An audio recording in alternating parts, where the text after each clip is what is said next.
Modern. Modern. Modern. Modern. We're prepping for a voyage. Modern. The force of an old-fashioned equals whiskey mass times bitters acceleration. Why don't you make that a double? Modern Bar Cart. What's shakin', cocktail fans? Welcome to episode 129 of the Modern Bar Cart podcast. I'm your host, Modern Bar Cart CEO Eric Kozlik. Thanks for joining me for our year in review episode where we'll ring out this decade together before I take a short break to relax and enjoy the holidays. You may have noticed that we're not one of those podcasts that does seasons. Our season kind of runs all year long, but I gotta tell you, by the time December rolls around, I'm in need of some serious R&R. Before I take a break, though, I wanted to share with you some of the highlights of this year in the form of stats, important current events, and emerging trends. Then I'm going to unveil a few new lightning round questions that we're going to be working into the mix in 2020. But first, let's do this thing one last time. That's right. This is when you get to make yourself a drink. This episode's featured cocktail is the Paper Plane. To make it, you'll need 3/4 of an ounce each of the following ingredients: bourbon, Aperol, Amaro Nonino, and lemon juice.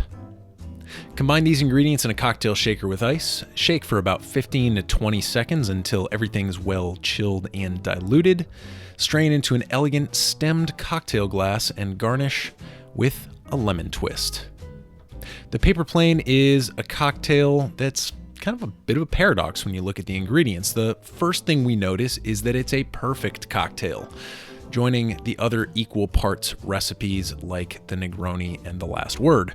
But unlike those drinks, the Paper Plane leans heavily on its two bitter ingredients, balanced out on either side of the flavor spectrum by the smooth, mellow bourbon and the bright, zingy lemon juice. For such a simple drink, it delivers a complex, contemplative punch that encourages you to really take your time and enjoy every drop. Another thing I really like about the Paper Plane is that it's a simple, scalable, yet festive cocktail that can easily be batched in double pour portions if you have large ice to shake in your cocktail shakers. So if you're shaking a double portion in each hand, if you're working 2 shakers at once, that means you can power through 4 of these drinks at a time while still maintaining the integrity of the cocktail. This makes it a classy yet feasible option for your New Year's Eve party, so be sure to head on down to the liquor store and stock up on Aperol and Amaro Nonino before the big night. So, now that we've solved the question of what am I mixing up this New Year's Eve, let's give this year of podcasting the send-off it deserves. First up, let's talk numbers. In the year 2019, we published 48 individual podcast episodes, maintaining our pace of about 1 each week. We also received over 30,000 downloads during that time, which is mind-boggling to me. The fact that we've reached that many ears is really, really exciting, and it definitely inspires me and the rest of the team to keep cranking out great content for you here in the years to come. The last stat I want to leave you with is the number 200. And this is probably the most exciting stat for me because for a long while, I really wasn't following the podcast charts at all. I knew we weren't going to be anywhere near the top of any sort of list. But over the past couple months, I'm delighted to share that the Modern Bar Cart podcast has been consistently ranked among the top 200 food podcasts according to Apple Podcasts, which represents the lion's share of podcast downloads across platforms and devices. We've still got a lot of work to do if we want to keep climbing those charts, but I wanted to take this opportunity to thank you, dear listener, for helping us get there. It means a whole lot that you spend some time with me each week, and I'm glad that our community of listeners is continuing to grow and thrive. Next up, let's talk about some of the current events and trends that dominated the cocktail landscape this past year. Probably the biggest trend we've seen is, of course, the rise of hard seltzer. Yeah, and I really hate that it's so popular because every time, fun fact, every time you crack open a can of White Claw, a bartender somewhere sheds a silent tear.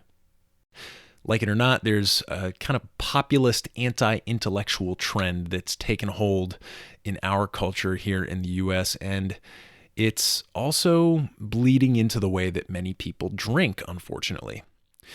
If you're listening to this, I'm sure you're one of the valiant defenders of flavor and quality, so this criticism probably doesn't apply to you, but in case it's not obvious, hard seltzer is just a highball in a can. They use cheap grain-neutral spirits and then pump it full of bubbles and artificial flavoring.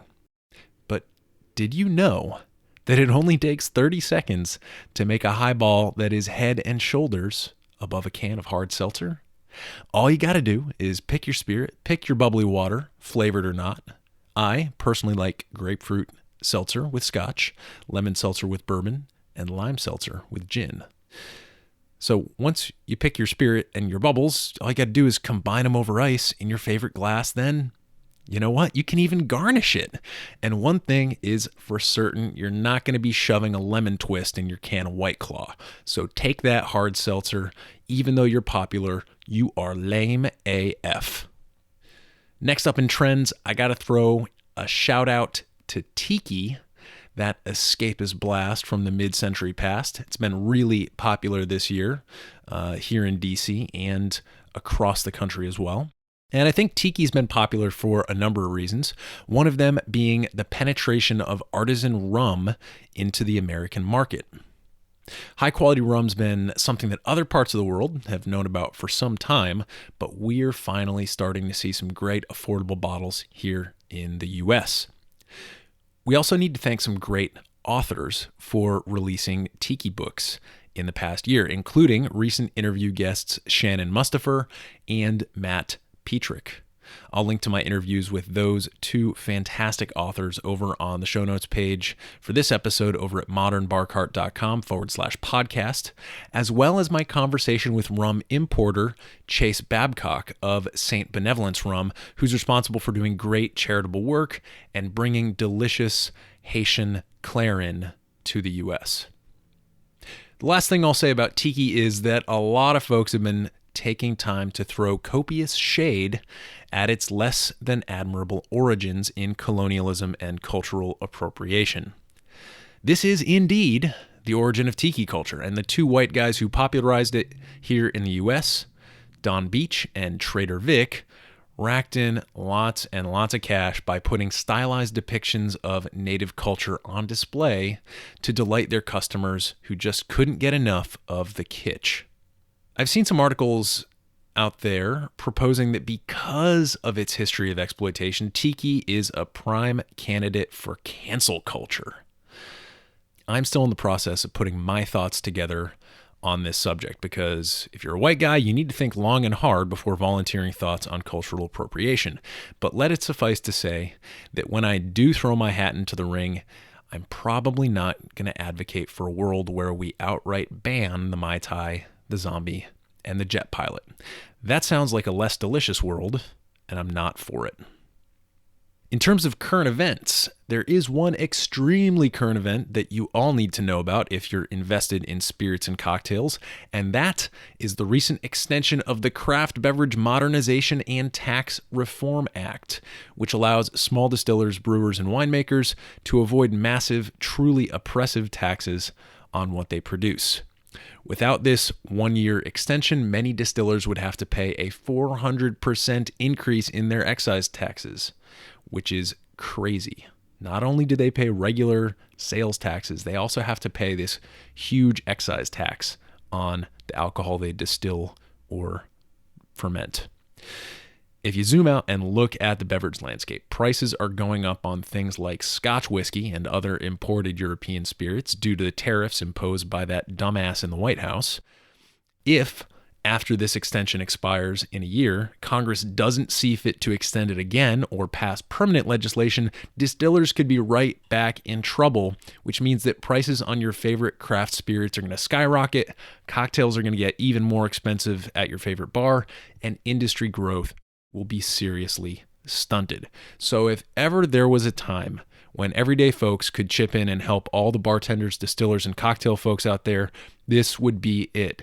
Please keep your eye out for updates about this legislation. Again, it's called the Craft Beverage Modernization and Tax Reform Act. Maybe set up a Google alert to notify you when articles come out about it. And please, when somebody like my friend Jamie Winden of Lion Distilling shares details about how to lobby your political representatives on this issue, please take a moment to pick up a phone or send an email. It's very easy to do. And listen, your favorite spirits are being threatened, and you can do something about it. So please, please consider helping me and all of the awesome people in this industry by letting your voice be heard and telling your legislators that a 400% increase on excise taxes on distilled spirits is just absurd. On a lighter note, we're going to wrap up this year in review episode looking ahead at 2020 and all the promise it holds. After having done over 100 interviews where I've asked the same lightning round questions, I thought it might be nice to shake things up a bit. So I'm going to swap out our advicey questions, the ones about favorite cocktail books and advice for new home bartenders, for a couple questions that are a bit more intriguing. The books and the advice will still emerge every once in a while, and I think our guests can offer new titles and recommendations. So if you're a fan of those questions, don't fret. They'll make plenty of guest appearances in the future.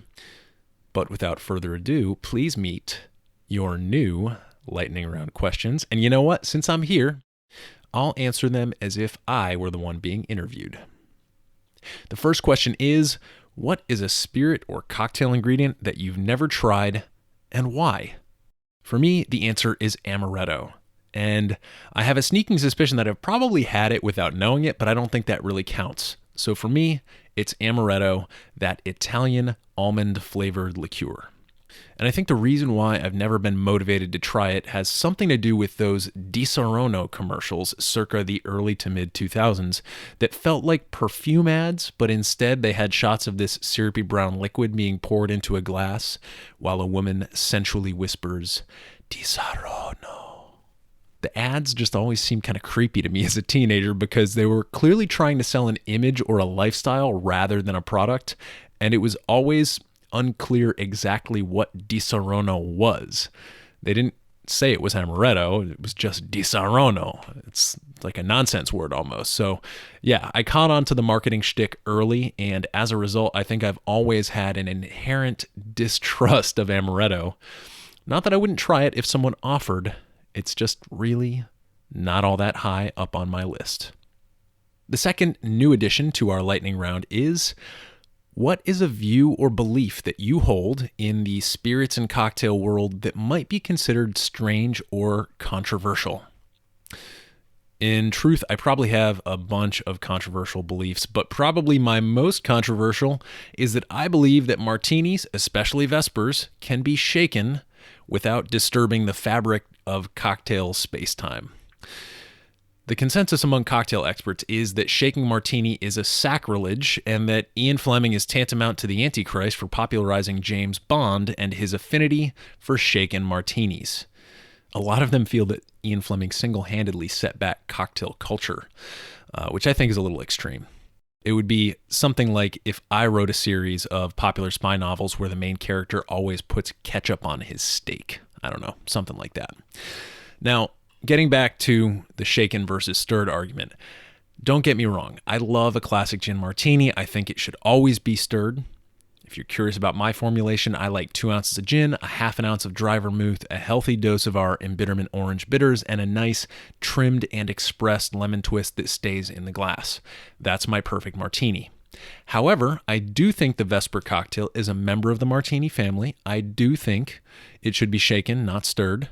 And I hold that belief for 2 reasons. One is that introducing air into the equation by shaking softens and alters the texture or mouthfeel of the drink. And the other reason is that shaking is going to increase the dilution factor in the order of about 5 to 10% compared to stirring. And when you hold up a Vesper recipe right next to a classic martini recipe, you'll notice that it's got more booze, so it can handle a little increased dilution. So I know that I'm in the minority on this issue. I'm not interested in anyone trying to persuade me that I'm wrong. Got a lot of people already trying to do that. I'm not about to change my mind. And I'm not saying that you have to join me in the land where Vespers are shaken, but I will say that it is delicious over here if you'd ever care to join me.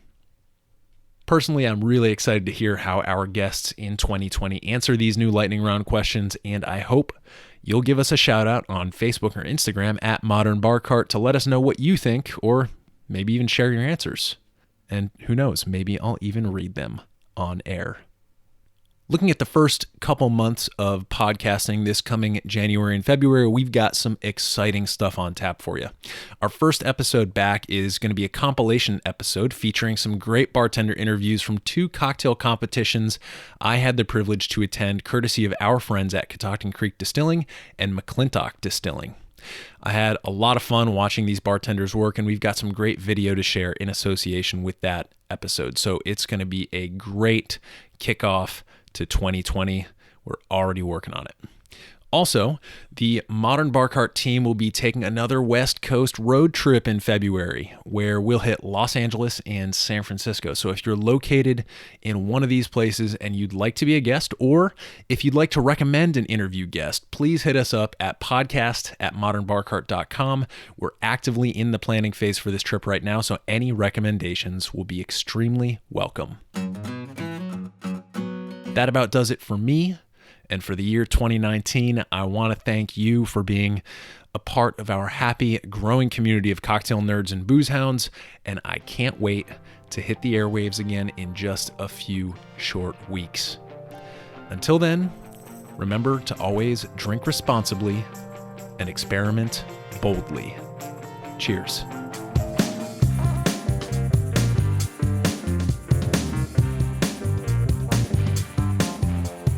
Hey everybody, thanks for listening. If you enjoyed this episode, there's 2 big things you can do for us here at Modern Bar Cart. One would be to tell your friends and family if you think they'd enjoy listening to us talk about cocktails.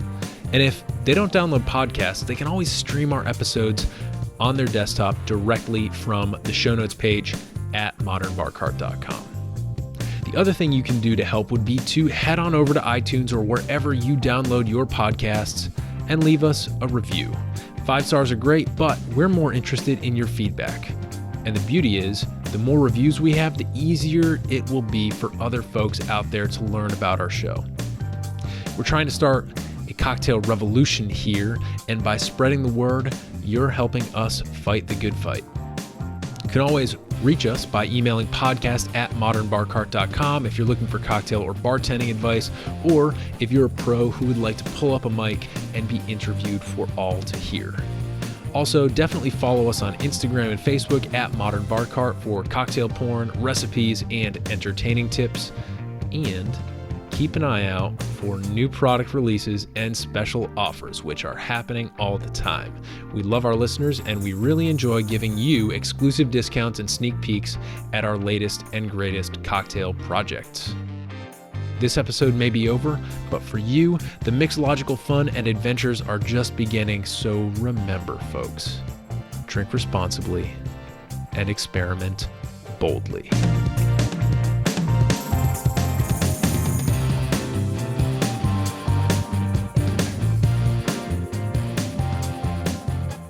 This episode was made possible with editing and production assistance by Samantha Reed and a little bit of monologue magic by yours truly. This has been a Modern Bar Cart production, copyright 2019.